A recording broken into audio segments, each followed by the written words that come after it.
काफी ही दिनों से हम लोग ये प्लान कर रहे थे कि हमको एक ऐसा लग्जेटिव चाहिए जो हम हर हर बीमारी में इस्तेमाल कर सके। अभी तक हम लोग गो पाइल्स को एज अ लग्जेटिव और एंटीपाइल ट्रीटमेंट में यूज कर रहे थे, बट अभी जब हम लोगों ने कब्ज हर चूर्ण जब लॉन्च किया उसको काफी अच्छे रिजल्ट्स मिले हैं। एंड इसके बाद से ही कब्ज हर चूर्ण के यूज करने के बाद से इस जो भी अदर एक्टिविटीज हैं, अदर हमारे प्रोटोकॉल्स है, उसमें काफी इजाफा आया है। हम आगे बात करेंगे कैसे इसको इस्तेमाल करना, कैसे इफेक्टिवली हमको इस्तेमाल करना है। तो व्हाट इज कॉन्स्टिपेशन? जो कब्ज कब्ज हर चूर्ण मतलब कब्ज जो वर्ड है वो हिंदी वर्ड है, हिंदी में नहीं बोलना चाहिए, यूनानी वर्ड है एक्चुअली, ये अरबी वर्ड है। कब्ज का मतलब होता है कॉन्स्टिपेशन, कड़ा स्टूल, या आपको मोशन के बाद में वो मतलब एक महसूस ना होना कि आपका पेट खाली हुआ, या प्रसन्नता का एहसास ना होना, दैट इज कब्ज। जरूरी नहीं है कि आपको कड़ा लैट्रिन हो रहा है तभी आपको कब्ज होगा, आपको नॉर्मल मोशन हो रहा है उसके बाद भी आपको ऐसा लग रहा है कि पेट में थोड़ा भारी बना या अच्छे से फ्रेश नहीं हो पाए हैं, वही कब्ज है ना। तो constipation most commonly occurs when waste or stool moves too slowly through the digestive tract, cannot be eliminated actively from the rectum। होता क्या है, हमारी छोटी आंत में जब पूरा डाइजेशन कंप्लीट हो जाता है और जो बचा हुआ हिस्सा है, जो मल है, वो जब बड़ी आंत में भेजा जाता है तो वहां पर ऐसा एक्टिविटी होती है जिसको पेरिस्टाल्टिक मूवमेंट बोलते हैं। वहां से धीरे धीरे धीरे कुछ चीजें एब्जॉर्ब होती जाती है, जो काम की जो फुल्ली वेस्टेड मटेरियल है वो बाहर निकलता जाता है। तो उस आइदर मूवमेंट अच्छा नहीं हो रहा है आपकी हथेलियों का, या तो आपका मोशन ही प्रॉपर नहीं बना है, या तो वात दोष की वजह से वहां पर कहीं पर किसी जगह पर मूवमेंट कमजोर हो जाता है तो वो बाहर नहीं निकल पाता है, या ऐसा होता है कि आपकी हथेलियां जो अंदर से थोड़ी ड्राई रहती हैं जो आगे उसको एक्सपेल आउट नहीं कर पाती, तो मोशन वहीं पर अटक जाता है। तो आपके गुदा द्वार से मल का पूरे तरीके से बाहर नहीं निकलना ही कब्ज कहलाता है ना। इसके बाद अगर हम बात करें तो कब्जहर चूर्ण, इसमें हम पहले बात करेंगे इसमें है क्या क्या। कब्जहर चूर्ण हम लोगों ने हरड़, बहेड़ा, आंवला तीनों मिलाकर त्रिफला होता है। सौंठ, काली मिर्च, पिपली, रॉक साल्ट, ब्लैक साल्ट, सनाए, मिशोत, मुलेठी, गुलाब के फूल, सौंफ, छोटी इलायची और सुहाग, ये चीजें मिलाई है। ये चीजें सभी चीजें जब एक साथ ब्लेंडेड होती है, मिक्सचर में आती है, तो एक लग्जेटिव इफेक्ट देती है, मतलब अनुलोमक गति देती है। कई बार क्या होता है, बहुत से पेशेंट में वो बराबर खा रहे होते हैं, डाइजेशन बराबर हो रहा होता है, मोशन भी बराबर हो रहा होता है, बस गैस की बराबर पास नहीं होती। उस स्थिति में अगर आप कब्ज चूर्ण का इस्तेमाल करते हैं तो वो चीजों का अनुलोमन करती है, जो गैस पेट में फंस जाती है उसको बाहर निकाल देती है, या मोशन पेट में फंस गया उसको बाहर, ये लग्जेटिव अनुलोमक इफेक्ट दिखाता है। सेकेंड थिंग है bowel movement will be easy, मतलब आपके जो पेरिस्टाल्टिक मूवमेंट है, जो धीरे धीरे धीरे मूवमेंट है, वो नॉर्मल होते हैं, बहुत स्लो भी नहीं है बहुत फास्ट भी नहीं, वो नॉर्मल रहते हैं और इजी होते हैं, बहुत मरोड़ नहीं आती है, या ऐसा नहीं कि आपको पता ही नहीं पड़ रहा गैस बनी हुई, ऐसा नहीं होता है। थर्ड थिंग है, इसमें जो चीजें डली हुई है लाइक हर्रा भेड़ा आंवला है, या फिर निशोत है, या फिर मुलेठी है, इन चीजों की वजह से, या नमक है, उस चीजों की वजह से आपकी जो डाइजेशन है वो अच्छा रहता है, less chances of price. Obvious है, आप इन चीजों की वजह से आपके बाउल मूवमेंट अच्छे रहते हैं, अनुलोमक गति जब होती है तो आपका मोशन बराबर बाहर निकलता है।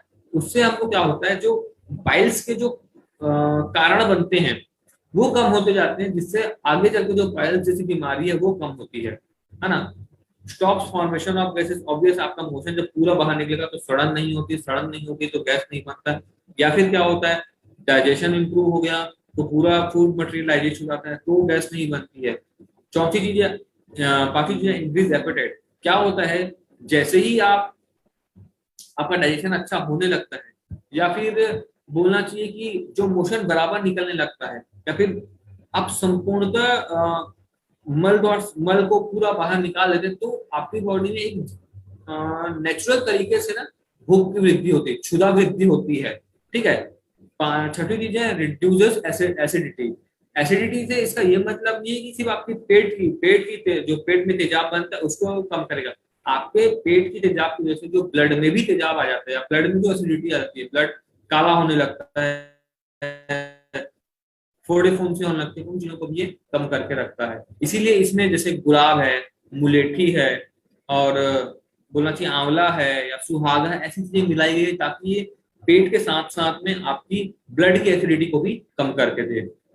बस ये है एडिशनल इन्फॉर्मेशन में, जैसे कि आपको मेडिकल सुपरविजन देना है, क्यों? क्योंकि डोज आपको खुद एडजस्ट करनी होती है, डोज आपके हिसाब से एक डॉक्टर प्रिस्क्राइब करता है। क्या होता है, अगर आप 2 चम्मच 3 चम्मच ले जाते हैं तो बहुत ज्यादा मोशन हो जाएंगे, कम लेते हैं तो कॉन्स्टिपेशन हो जाएगा, क्योंकि एक प्रॉपर डोज में ही एक दवाई काम करती है। कम लेंगे तो वो दवाई काम नहीं करेगी, ज्यादा लेंगे तो बहुत ज्यादा काम करेगी। सेकेंड थिंग है, प्रेग्नेंट लेडी और लैक्टेटिंग वुमेन को नहीं देना है। उसमें हम बहुत सोच समझ कर या डोज एकदम एक्यूरेट डिसाइड करके देंगे, क्योंकि क्या होता है, अगर थोड़ी सी भी डोज प्रेग्नेंट वुमेन को ज्यादा चली जाती है तो बहुत बारी अबॉर्शन का खतरा आता है। ये देखा गया है कि जैसे जैसे जैसे भी प्रेगनेंसी आगे बढ़ती है एक फीमेल की, तो कॉन्स्टिपेशन होता है उनको, उनके बहुत सारे दवाइयां दिया दी, दवाइयां कब्ज हर चूर्ण भी दिया जा सकता है, लेकिन वो प्रॉपर उस प्रेग्नेंट लेडी के डाइजेशन, प्रेग्नेंट लेडी का बल या उस स्थिति को देखकर ही एक डोज डिसाइड की जाएगी कि उनको 2 ग्राम देना है, 3 ग्राम देना है, वो वैसे डिसाइड की जाएगी डोज। ठीक है, तो ये चीजें आप ध्यान रखें। इसको, इसकी बॉटल को टाइट बंद करके भी हमको रखना होता है, क्यों? क्योंकि इसमें पानी अगर चला गया तो ये ऐसा गुठलियां हो जाएगी और उसका जो एक मोड ऑफ एक्शन है या इफेक्टिवनेस है वो कमजोर होने लगती है। ठीक है, तो इसकी अगर हम डोज बात करें तो 8 to 10 grams with lukewarm water at bed time और एज डायरेक्टेड बाय फिजिशियन। तो क्या होता है, जैसे ना जिनको थोड़ी कम कब्जियत है या जो ना कमजोर प्रकृति के रहते हैं, उनको अगर आप सुबह भी देंगे ना, सुबह 5 बजे उठ देंगे तो उसको मोशन हो जाता है। जब हमको ये करना होता है कि गंदगी को तुरंत बाहर निकालना, तब हमको सुबह देना होता है। या कमजोर प्रकृति के रहते हैं, जो बच्चे हैं या जो लाइक प्रेग्नेंट वुमेन, उनको हम सुबह सुबह देंगे ताकि 2-3 घंटे में एक्शन हो और बाहर निकल जाए।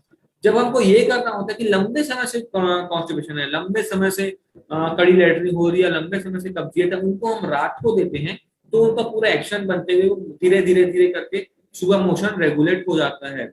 या ऐसा होता है कि बहुत समय से इंडाइजेशन है या कोई भी बीमारी लंबे समय से चली आ रही है, तब हमको रात में देना है। जब हम आर्थराइटिस में इसका इस्तेमाल करेंगे, आर्थराइटिस में ही बहुत बार कब्ज होता है, उसमें भी हम इसका रात में इस्तेमाल करेंगे। तो इन चीजों का थोड़ा सा ध्यान रखेंगे। 8 से 10 ग्राम मतलब 1 चम्मच होगा, लेकिन मेरी रिक्वेस्ट ये रहेगी कि आप, ये जनरलाइज डोज है, आप अपनी डोज खुद डिसाइड करें। आप पहले आधा से पौना चम्मच लेके देखें, अगर आपको उसमें प्रॉपर फ्रेशनेस मिल रही है तो आप उसको वही डोज ले।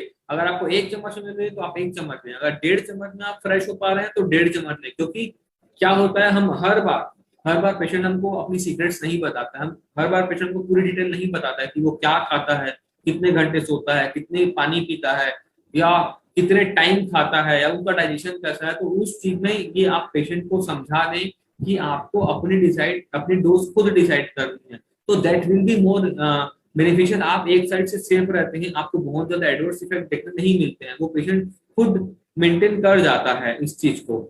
ओके, और मेरा कहना ये, जब भी आप इसका इस्तेमाल करें तो उस पेशेंट को थोड़ा सा घी खाते रहने बोलेंगे, अदरवाइज उसको बॉडी में ना ड्राइनेस नहीं आती है और इसके अच्छे रिजल्ट्स बहुत मिलने लगते हैं।